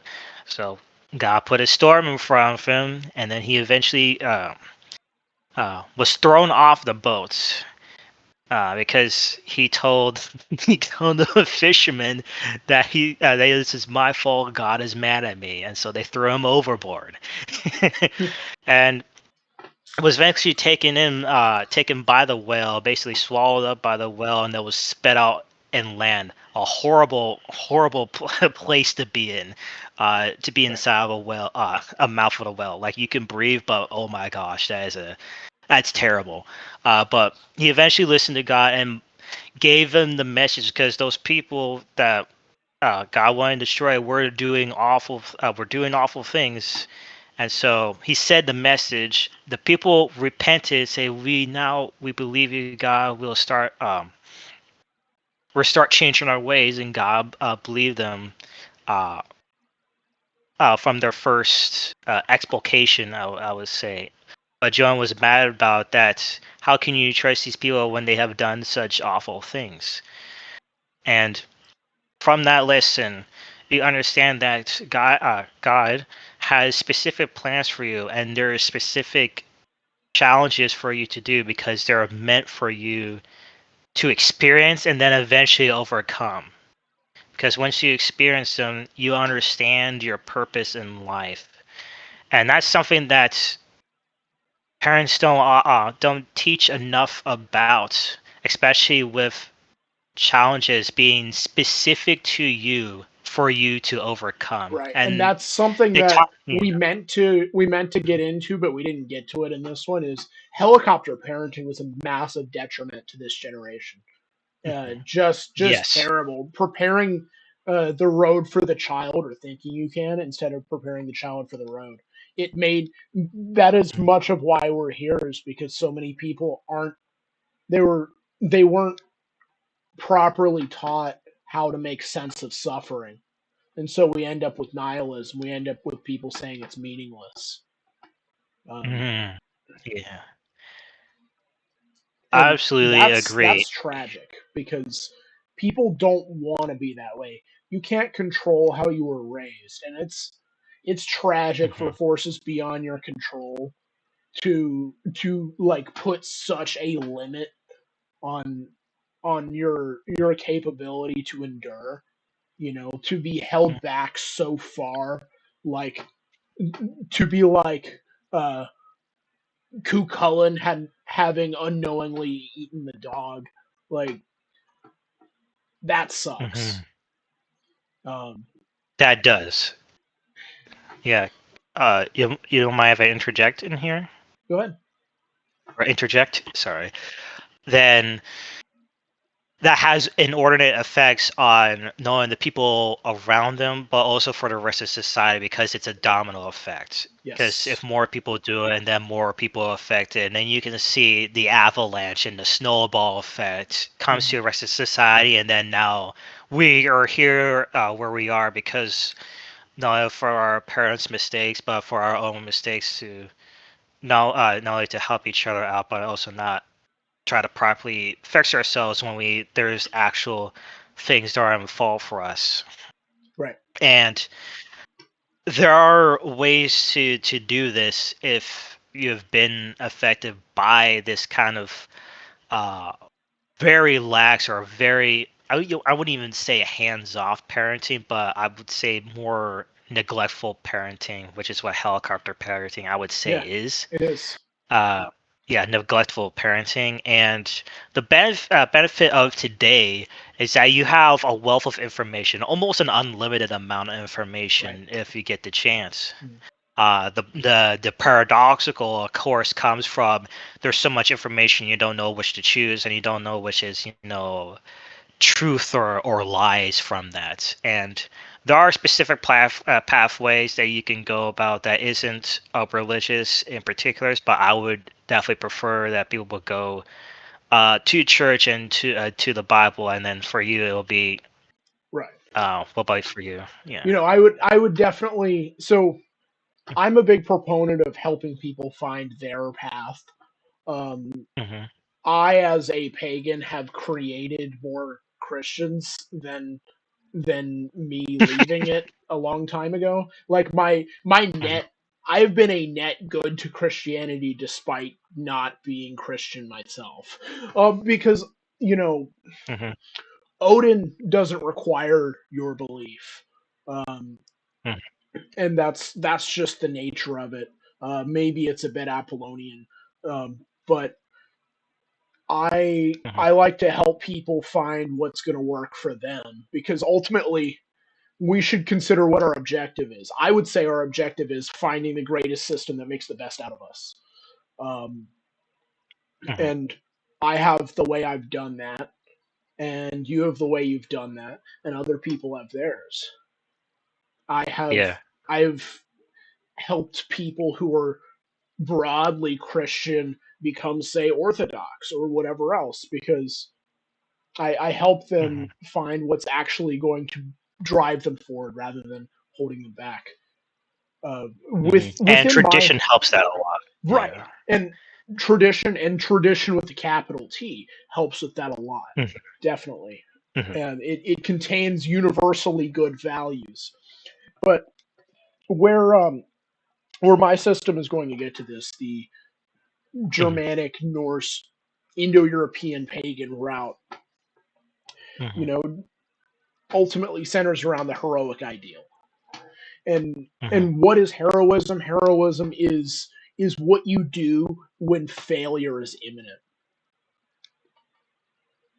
When you know there's no hope, what do you do? That's heroism. Yeah. You know, is that is that is one man standing on a bridge and killing 40.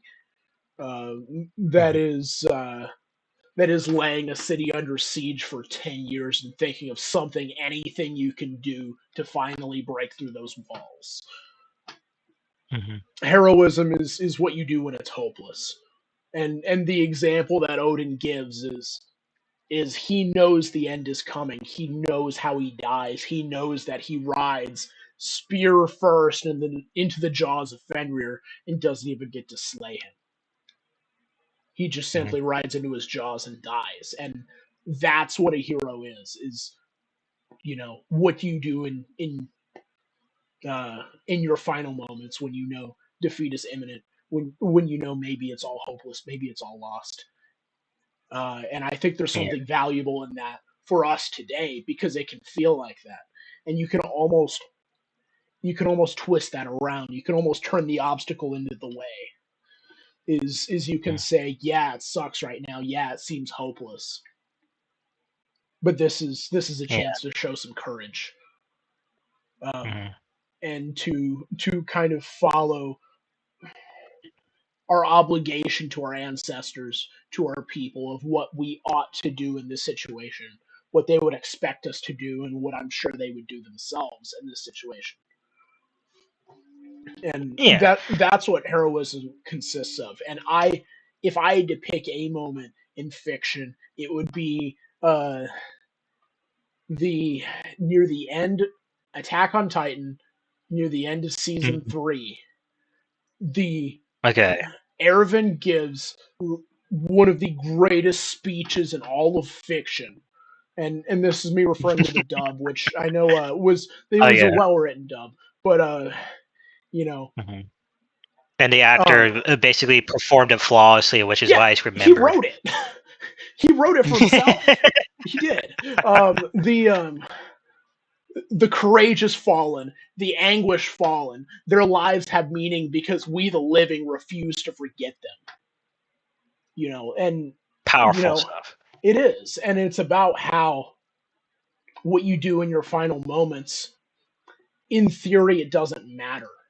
In theory, you could do whatever you want, but you could Hmm. choose to do something courageous instead.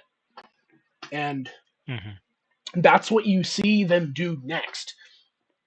And sorry about Attack on Titan spoilers if for some reason someone hasn't seen it by now. You should watch it if you Oh, read that the would be me. show. Yeah, I'm sorry to just spoil kidding. this for you. That would Well, be me.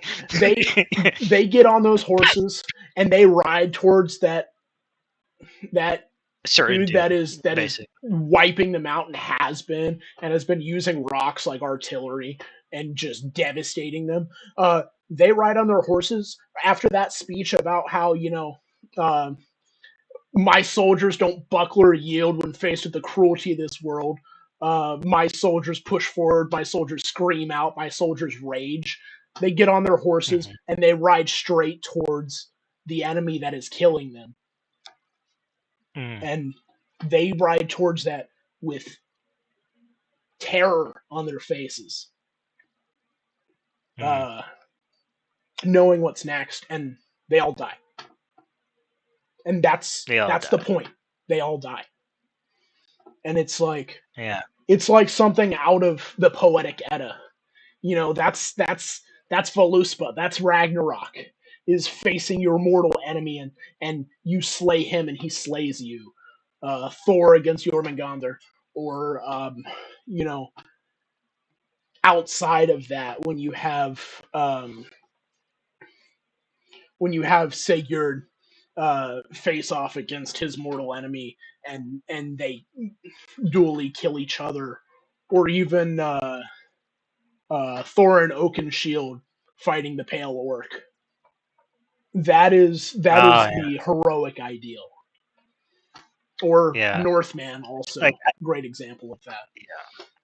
yeah. There are definitely things that I have problems with the Hobbit trilogy, but what they Yeah, definitely nailed is Thor and Oakenshield going against the Pale Orc. That was yeah, epic. definitely. That was cinema. I love that part. That is what Tolkien would have Absolutely. wanted, in my opinion, because what Yeah. what he has there with the dwarves is sort of the, and you see this also a bit with Rohan, but the Germanic pagan perspective, and you see that in both their faults and their strengths. Um, Mm-hmm. and Mm-hmm. so he has the Germanic pagan character arc, and ultimately dies fighting his nemesis. Mm-hmm. The nemesis that wanted to wipe them off from the face of the earth, Right. basically. And there's a lot of And archetypal value in that story. And yes, it's not that trilogy wasn't perfect, movie trilogy. Um yeah, I had some problems with the CGI, but oh sure. I know what they were trying. Yeah, I know what they were trying to do, and in some parts it kind of falters a bit. But as long as they got the Thor and Oakenshield Mhm. with the fight with the Pale Orc, that was meaningful, and it still Yeah. gives me chills. Yeah. Just watching it. And that Yeah. whole story is it's archetypally true. You know, we are the dwarves of the Lonely Mountain. You know. Reclaiming your homeland always gives Yeah. you always gives chills. Yeah. I think yeah, I would have interject the Mhm. at least for a Christian perspective, at least something that I've thought about and came up with from at least my understanding about. I know people will have agreements or disagreements with it, Sure. but the we don't always hear about the warriors, but there are plenty of historical examples of Christians fighting bravely and Yeah. fighting with gusto Mhm. throughout history. And there's plenty of stories, but The Swiss the Guards. core of it, yeah, the Swiss Guards or the the siege of Vienna in Yeah. 1683 when Mhm. the The Ottomans winged hussars were arrived. on the ring hussars arrived and were Mhm. on the door of Christianity and they Yeah. held them back, Mhm. or the Crusades are littered Yeah. with bravery and sacrifice. Even Oh though yeah. they have failed, they haven't gave up on what they were there for at the very beginning with the Templars. And I think it's a brutal portrayal of what the French King Philip has done Yeah. with the Templars. I And agree.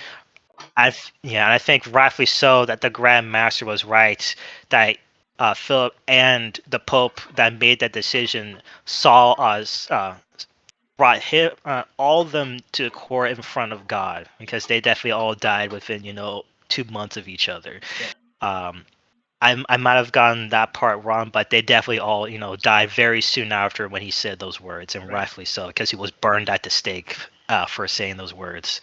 I heard about But that. it Yeah. comes. I think it was like Yeah, within a year's Ru- time or something like that. But yeah, no, I'm yeah, familiar. crazy timing. But I'm Mhm. pretty sure, yeah, they went to court. They Yeah, absolutely went to court.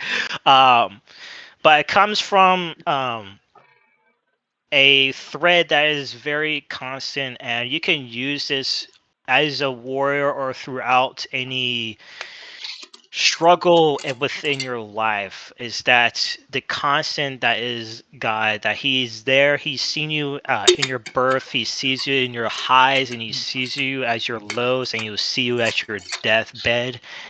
So do not fear the outcome of such events, because God is with you every single step of the way. And with that confidence, you can bring as much force of will that you possibly can, so you can stand tall and strong, because the Lord is watching. He's always there with you. And there is a heroic stand that you can do, and a heroic virtue that is glorious. yeah, Um, when you know for a fact that the Lord is always watching, yeah, and He's and you always should, there willing to. yeah, you should see like the what the Cossacks were saying as they were pushing the Tartars back. It's very interesting where they're like, we um these people brought war upon our people, and we'll go defeat them to win glory for God. And this is why I'm an advocate of helping people find their path, is because that is Mhm. still heroic, because you still see in medieval Christendom, you still see this heroic element. Now, I think it faded after a certain period of time, and there are definitely Yeah, I would some. say the Enlightenment. Yeah, there. Definitely the Enlightenment has done Yeah. that. Oh, definitely. And there are some. Definitely. There are some denominations that are more masculine than others, more heroic than others. Yeah. But there are good, proper forms of Christianity that Mhm. are heroic, and I definitely support those. Um, Yeah. and also, we're all on the side of the West. We are the men Mhm. of the West. We stand opposed uh, to the forces of Mordor that uh, that try and make their way to our cities to burn them down and take Destroy us everything we have. ultimately. Yeah, and they openly Yeah. admit to it. That's why the Soviets had to rewrite Lord of the Rings. Um, Peter Thiel specifically says that he relates to Sauron, and he basically calls Gandalf a crazy, out of touch country person. Um, because that's how they see us. Like, they genuinely, the side of Mordor understands what they are, and we understand what we Mhm. are too, because that's where the line is drawn. Is if the elves and dwarves fight amongst each other, well, great, Sauron will just kill us all. And Yeah. better to die fighting side by side with a friend. And that's the thing to do here. That's the solution here. Is we've talked about the problem of suffering and returning spirituality, building communities, parallel communities, that aren't as dependent on the state and the regime. I think that is a good thing to do. To have a group of guys you can talk to, group of guys you can train with, and stuff like that is really important. And No, absolutely. being able to, there'll be minor differences, there'll be religious differences, as we've experienced, and even within the guys that Yeah. I work with, I'm the only pagan, but there are Catholics, uh there are Protestants, there are, a variety of different types, and we know that uh we have to put that aside for now. We'll sort out our theological differences later, because if not, we're all dead. Yeah. And that's where it's coming to that point where that's going to have to happen, because I don't know, it's still a problem now, but the Orthodox Church, I think it's Eastern. but I'm not too sure on that, and they'll correct me in the comics later. But that the Eastern Orthodox do not see other denominations of Christians as actual Christians. There have been Uh, some issues but with that. that's I think that that could also have to yeah. do with the fact that Western Europe, and mind you, the thing with Orthodox is they're not the West. Mhm. Is, you know, the West is Germanic. Orthodox, you're talking about the Russians, the Greeks. They're a Mhm. different Or culture. the They, Romans, yeah, yeah, the past of Romans, I they should say, they yeah. weren't at the Peace of Westphalia. They didn't come to the agreement of we should stop fighting over our religious differences. Um, and so, Mhm. and likewise is true of, I've heard similar things of evangelicals.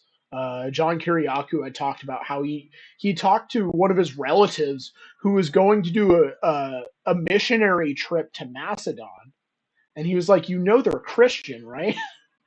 um, because that's how they see it too, and that's the sort of thing that just, well, I mean, I think there's influence from the enemy there, but largely we just have to, the Peace of Westphalia will take us a long way here, So because he's going to Macedon. That's a very interesting one. right, because they're Orthodox, and Yeah, so evangelicals were going to an Orthodox country to convert them to Christianity? they're also Question Greek mark. Orthodox, so Yeah, they're one of the oldest denominations. Yeah. yes, So exactly, and yeah, so that's an an evangelical following what 150-year-old rendition is going over to convert Greek Orthodox. that's been Yeah, around for about like almost 1,000, maybe even that's 1,000. 700 Yeah, years, something like that. 1,700 years Yeah, estimate. It's probably older mm, than that, but yeah, it's it's one thing to do a mission in Africa, and then there's another one to do in Macedon. Two completely different reasons. yeah, And in Africa, you have a lot more danger, but you have a lot more purpose because you're really trying to convert people to have a better life. mm, And there's a danger to it because there are people that who want to keep them down and will probably kill you for it. You yeah, know, just like how the apostles did when Christianity was coming about in the first few hundred years. mm, It's just sorry, a yep, few for the first 100 years, and you see that in the letters of Paul as. yeah. I'll I, probably be corrected on that. Probably not the letters of Paul, but I know in the apostles that is their mission is to spread Christianity as far and wide. And you will definitely be doing that if you go to places like Africa or mm, Asia. That's a tough one for sure because they definitely do discriminate and they oh yeah. definitely do shut down churches and definitely probably would execute you as well. But But it's a worthwhile cause there. so I But think Macedon, that's crazy. yeah, it's very interesting, Yeah. and it says a lot. But yeah, I think that's one thing, is having that greater sense of unity, Mhm, Western unity. You know, mhm. of looking after our people. Maybe we need to get a little bit tribalistic again, um, and I think that's the thing that'll really help us. And something else I see is, you know, I think they try and keep us divided because it keeps people Mhm, demoralized. And I'll notice someone will start to gain some popularity, some traction, and then mhm. big scandal will come out, and then everyone hates him, or massive hit piece will get written on him.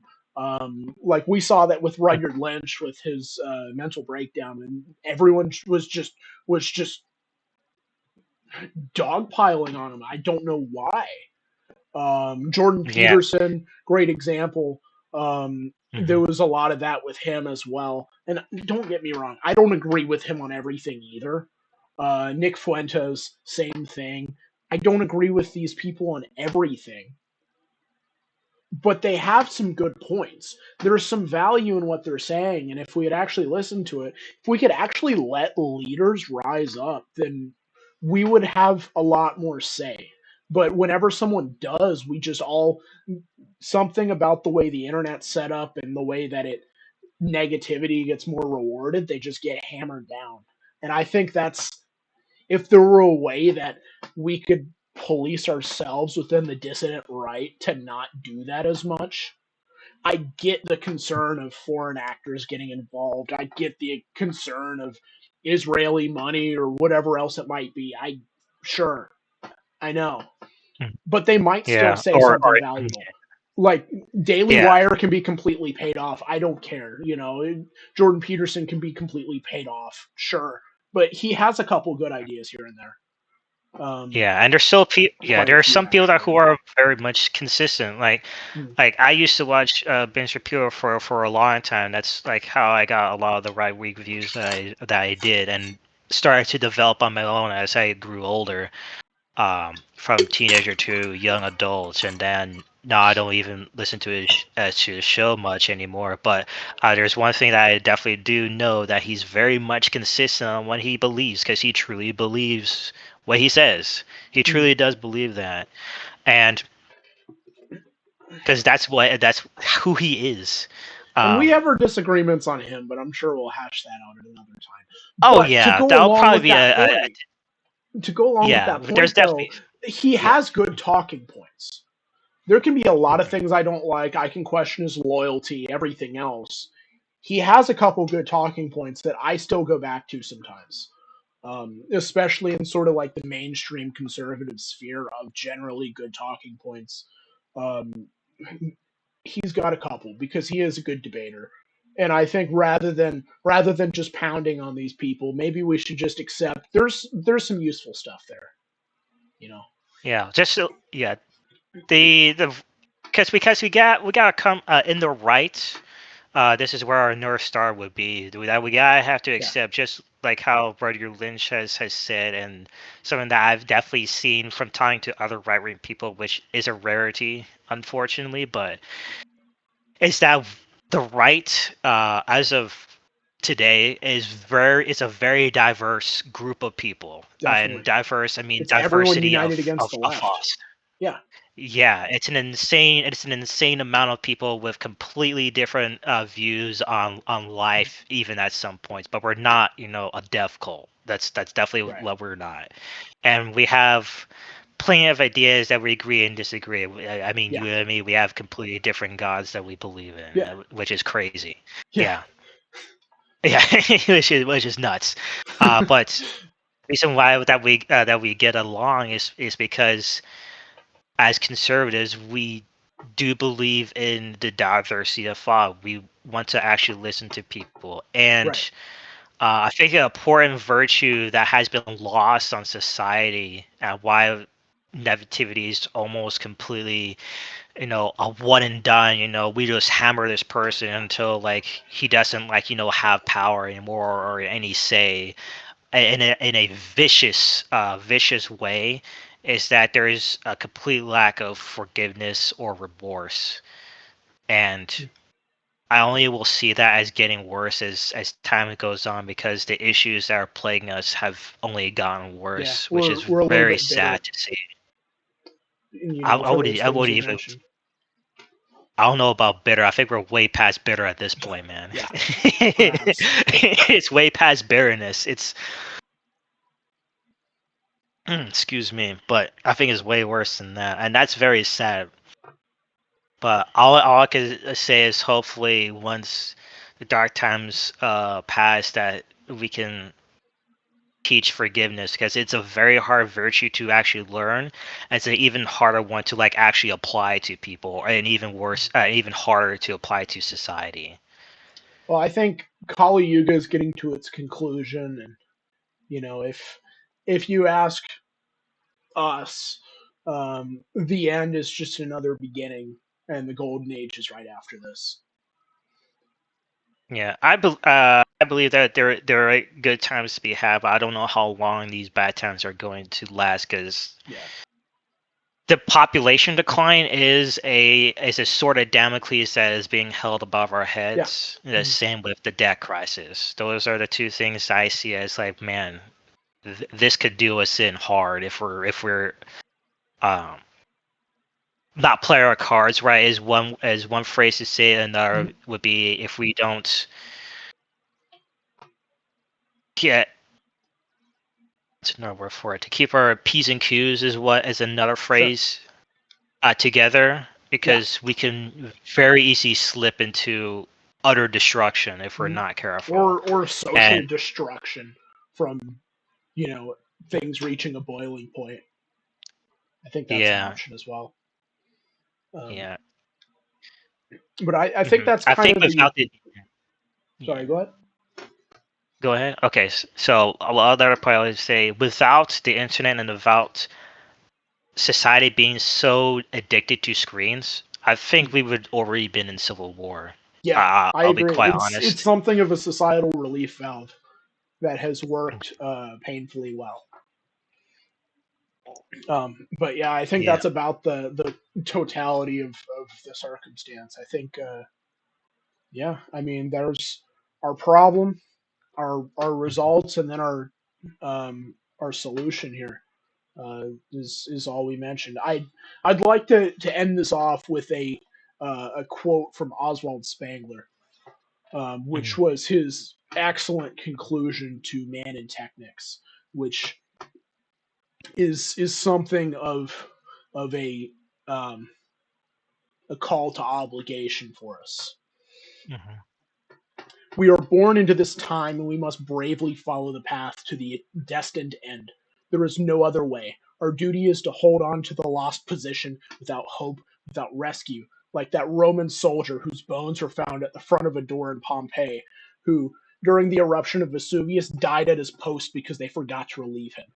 That is greatness. That is what it means to be a thoroughbred. The honorable end is the one thing that cannot be taken from a man. Mhm. Stand stand up, stand and fight. Yeah. That is the essence of what that is. Mhm. Stand with honor and dignity. Right. There is, yeah, That is the place of Western man today, I think. You know, yeah, is to do simply yeah. that, is to follow that duty to the end. And Mhm. it just gets worse from here, but that's It the does. worse it gets, the greater the margin of heroism. As we said, it's Mhm. what do you do during failure? Yeah, and there's another one that I'll also share. Sure. Is that um,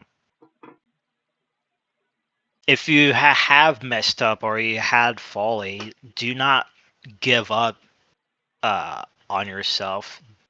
The road redemption is there. You just gotta take it, and don't measure your uh, road to redemption from other people noticing your good works. That never helps and that never works.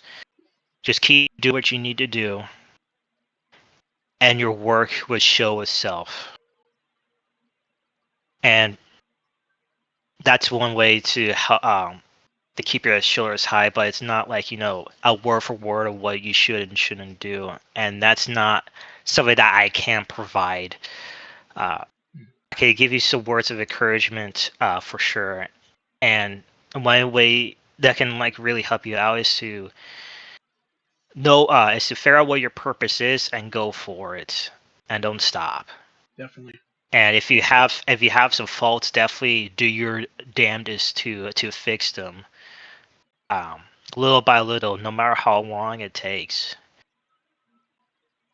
And I know for our future uh, podcast episodes, we'll go into more about, I would say, a topic called the seven virtues and the seven deadly sins. Okay. Yeah, Uh, I'd be yeah, interested. I don't know.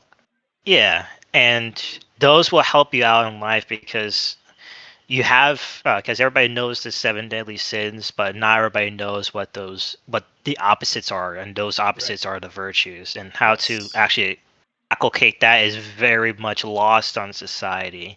Mm, And there's some parts of that I'm not entirely sure how to get to that part as well, because it is a hard journey to actually learn those, but it is absolutely worth it.